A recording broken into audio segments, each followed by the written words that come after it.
매일 성경과 함께하는 오늘의 큐티 시간입니다. 10월 20일 오늘의 말씀은 역대하 29장 20절에서 36절입니다.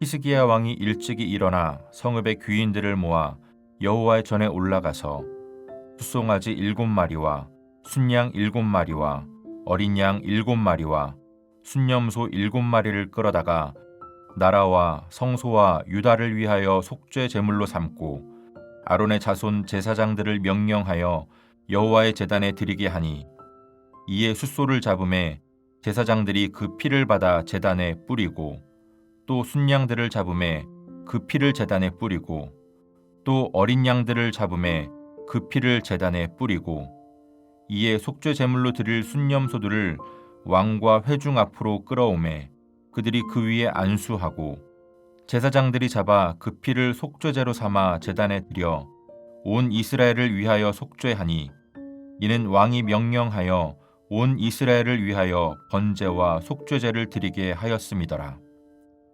왕이 레위 사람들을 여호와의 전에 두어서 다윗과 왕의 선견자 갓과 선지자 나단이 명령한 대로 재금과 비파와 수금을 잡게 하니 이는 여호와께서 그의 선지자들로 이렇게 명령하셨음이라.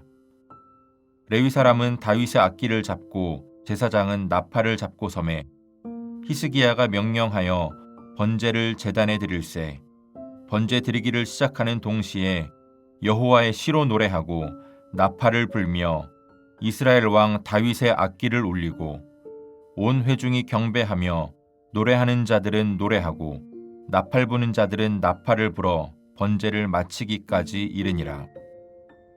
제사 드리기를 마침에 왕과 그와 함께 있는 자들이 다 엎드려 경배하니라. 히스기야 왕이 귀인들과 더불어 레위 사람을 명령하여 다윗과 선견자 아삽의 시로 여호와를 찬송하게 하매 그들이 즐거움으로 찬송하고 몸을 굽혀 예배하니라. 이에 히스기야가 말하여 이르되 너희가 이제 스스로 몸을 깨끗하게 하여 여호와께 드렸으니 마땅히 나아와 제물과 감사 제물을 여호와의 전으로 가져오라 하니 회중이 제물과 감사 제물을 가져오되 무릇 마음에 원하는 자는 또한 번제물도 가져오니 회중이 가져온 번제물의 수효는 숫소가 70마리요 순양이 100마리요 어린 양이 200마리이니 이는 다 여호와께 번제물로 드리는 것이며 또 구별하여 드린 소가 600마리요 양이 3000마리라.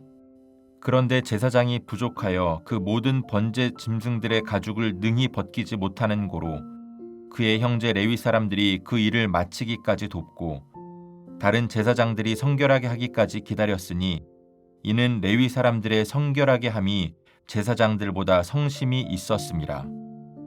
번제와 화목제의 기름과 각 번제에 속한 전제들이 많더라. 이와 같이 여호와의 전에서 섬기는 일이 순서대로 갖추어지니라. 이 일이 갑자기 되었으나 하나님께서 백성을 위하여 예비하셨으므로 히스기야가 백성과 더불어 기뻐하였더라.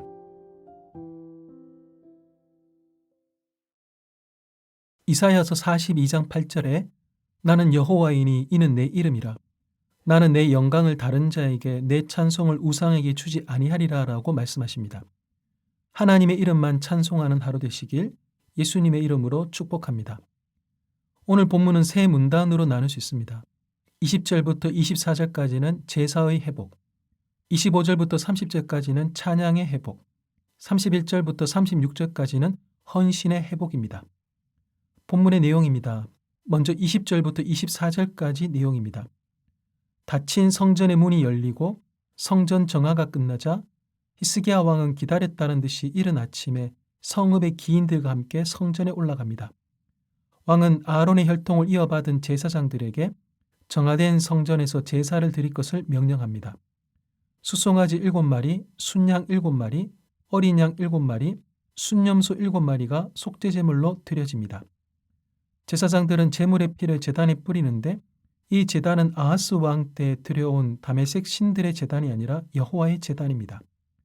아론의 혈통을 이어받은 제사장들이 속죄 제물을 여호와의 제단에 드림으로 예배 질서가 회복된 것을 보여줍니다.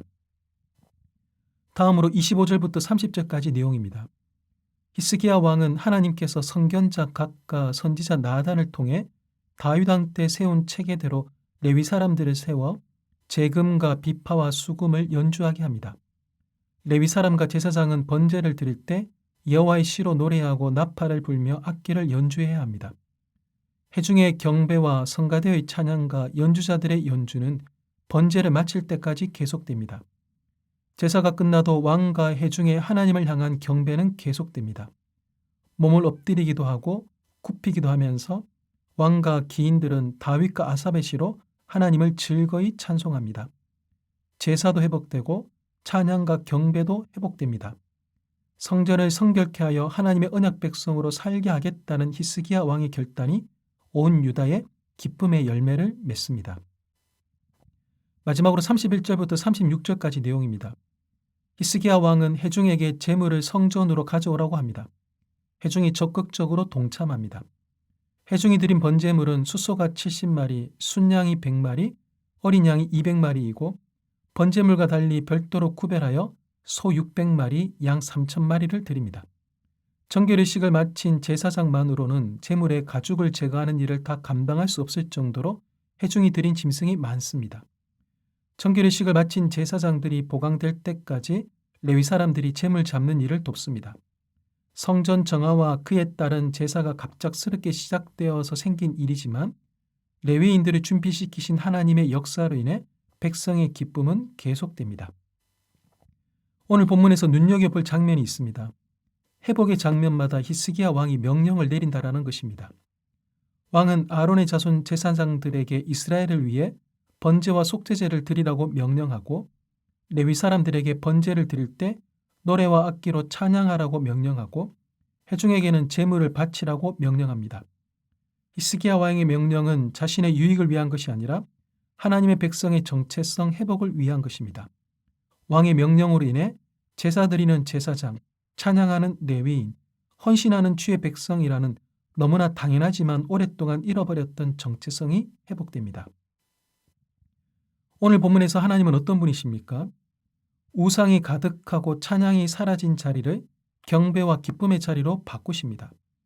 아하스 왕 때 성전에는 다메섹에서 가져온 우상들이 가득했습니다. 여호와 하나님을 향한 찬양과 경배는 꿈도 꿀 수 없었습니다. 하지만 동일한 장소가 완전히 다른 모습으로 바뀝니다. 성전이 다시 성전의 모습을 되찾습니다. 찬양과 헌신을 멈추지 않고 계속 드리고 싶은 일들이 일어납니다. 하나님께서 성전에 계시기 때문입니다. 우리는 지금 어떤 자리에 있습니까? 하나님을 향한 경배와 기쁨이 없는 이유는 찬양곡과 찬양팀이 시대에 뒤처지기 때문이 아닙니다. 우리가 우상을 섬기고 있기 때문입니다. 그러니 우리 안에 우상을 제거하십시오. 히스기야의 개혁은 변함없이 오늘 우리를 향한 메시지입니다. 오늘 본문이 우리에게 주시는 교훈은 무엇입니까? 하나님의 명령에 대한 순종은 우리의 정체성을 회복하게 합니다. 오늘 본문에는 명령을 내리는 왕의 모습이 반복됩니다. 왕의 명령에 대한 순종은 제사장과 레위인과 회중에게 정체성의 회복이라는 열매를 맺게 합니다. 하나님의 명령에 대해 어떻게 생각하며 반응하십니까? 하나님의 명령은 하나님의 백성으로서 우리의 정체성을 회복시킵니다. 그래서 하나님의 명령은 하나님의 자녀를 향한 사랑입니다. 내 삶을 온전히 바치라고 명령하시고 하나님의 일하심을 기대하며 온전히 찬양을 하시고 모든 것이 다 주께로부터 말미암았으니 그것마저도 하나님께 드리라고 명령하실 때 그 명령에는 하나님의 백성으로 당당하게 살아가게 하려는 하나님의 사랑이 담겨 있습니다. 오늘 하나님의 명령에 귀를 기울여 보십시오. 그리고 순종해 보십시오. 그렇게 하나님의 자녀로 살아가십시오. 기도하겠습니다. 하나님, 나를 향해 기쁨을 이기지 못한다고 하셨는데 저는 우상과 유혹거리에 자꾸 눈길이 갑니다. 하나님의 자리를 자꾸 다른 것들로 채우려고 합니다. 용서해 주십시오.